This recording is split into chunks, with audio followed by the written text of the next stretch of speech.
안녕하십니까, 알림이 황희두입니다. 어젯밤 김경수 댓글 조작 뒤집힌 진실 책 150권을 나눔 완료했습니다. 신청하셨던 분들은 문자 확인 꼭 해보시길 바라고요. 여러모로 힘든 시기지만 연대의 힘으로 극복 가능하다고 믿습니다. 앞으로도 책 나눔, 기부, 후원 등을 통해 인플루언서의 사회적 책임을 다하겠습니다. 이번 달 말에도 다른 책 나눔을 예고할 예정이니 많은 참여 부탁드리고요. 본격적인 주제인데요. 오늘 오전 리얼미터, KSOI 모두 윤석열 부정평가가 60%대를 돌파했습니다. KSOI는 국정운영 지지율 32%로 떨어졌고요. 부정평가가 63.7%, 특히 보시면 매우 잘못하고 있다가 53.5%나 됩니다. 그냥 잘못하고 있다도 아니고 매우 잘못하고 있다죠. 점점 더 쩍벌의 형태에 가까워지고 있는데요. 이렇게 따로 언론 보도까지 나올 정도고요. 리얼미터 결과도 부정 63.3이나 됩니다. 이 또한 점점 더 쩍벌되고 있는 상황이네요.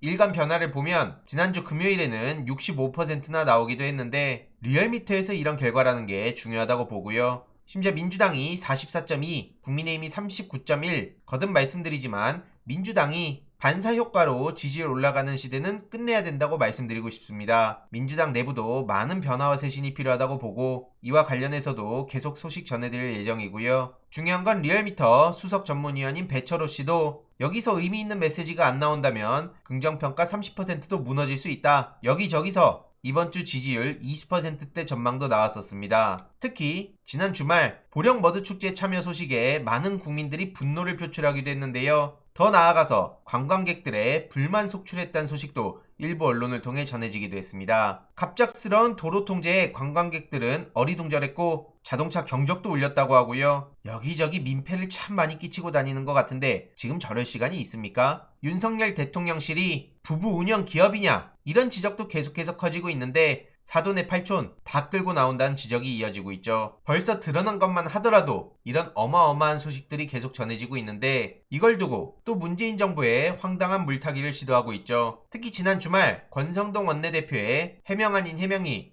오히려 더 많은 국민들의 분노를 키운 상황 아닙니까? 스스로 압력을 가했다고 자백하기도 했는데 도대체 지금 이게 집권 여당 원내대표이자 당대표 직무대행의 발언이 맞나 싶을 정도로 황당하다는 생각밖에 안 듭니다. 이후로 취준생들 말 그대로 난리가 났죠. 당연히 말도 안 되는 변명이라는 비판이 이어지고 있고요. 청와대 출신 사람들도 급수와 무관하게 미래가 보장된 힘있는 자리라고 반박하고 특히 취준생들은 윤석열 정부가 내건 공정, 상식, 정의가 이런 거냐며 분통을 터뜨렸고요. 고작 구급 타령하는데 그 구급 때문에 수년간 준비하는 사람들이 수두룩하죠. 취준생의 노력을 무시한다는 지적도 계속해서 커지고 있고 최저임금 받아도 물가가 오르든 말든 모르는 척하더니 자기 측근만 불쌍하냐는 글도 여기저기 확산되고 있습니다. 심지어 국민의힘 지지자지만 소름 돋는다는 반응까지 나오고 있죠. 오죽하면 권성동 시험 합격은 권성동 이런 조롱글까지 올라올 정도입니다. 에듀이를 패러디한 거죠. 그렇게 문재인 정권을 비난하더니 내로남불이라는 비판도 당연히 나올 수밖에 없고 이 정도일 줄은 몰랐다. 정말 어이가 없고 참담하다는 반응도 속출하고 있습니다. 강원랜드 얘기도 빠질 수가 없고요. 도대체 뭐하는 정권이랑 뭐하는 정당이냐는 얘기밖에 안 나옵니다. 심지어 권성동 청탁 최저임금 우사장 아들은 금수저였다는 단독 보도도 나왔는데요. 아버지 우사장은 강릉에서 상당한 재력을 자랑하는 기업가이고 광급공사 독식 마당발이란 보도도 나왔네요. 공무원 시험 합격은 권성동. 보시면 아시겠지만 이 얘기가 빠짐없이 퍼지고 있고 에듀윌 밈이랑 연결돼서 정치 무관심층에도 굉장히 빠르게 확산되고 있다는 것도 주목할 지점입니다.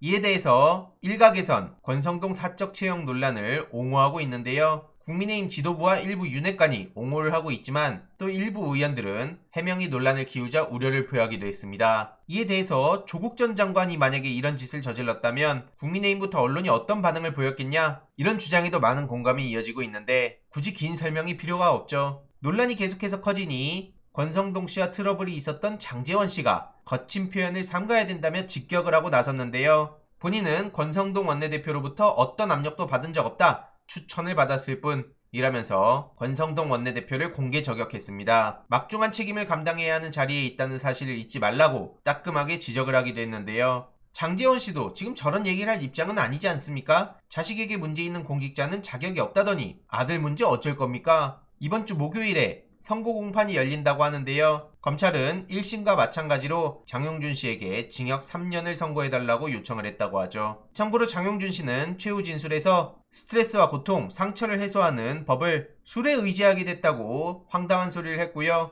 사회로 돌아가면 아버지와 어머니의 피눈물을 닦아드리고 싶다고 얘기했네요. 참 뻔뻔하다는 생각밖에 안 들죠. 그리고 방금 전 속보로 윤석열 대통령이 강제 북송 논란에 헌법 법률 따라 원칙론 외에 드릴 말씀 없다, 이런 하나만한 소리를 하고 나섰는데, 이와 관련해서도 추가적인 소식 계속 전해드리도록 하겠습니다. 이번 내용도 유익했다면 구독, 좋아요, 알림 설정, 멤버십 가입 정말 큰 힘이 된다는 점 말씀드리고 싶습니다. 이번 내용도 주위에 널리 공유 부탁드립니다.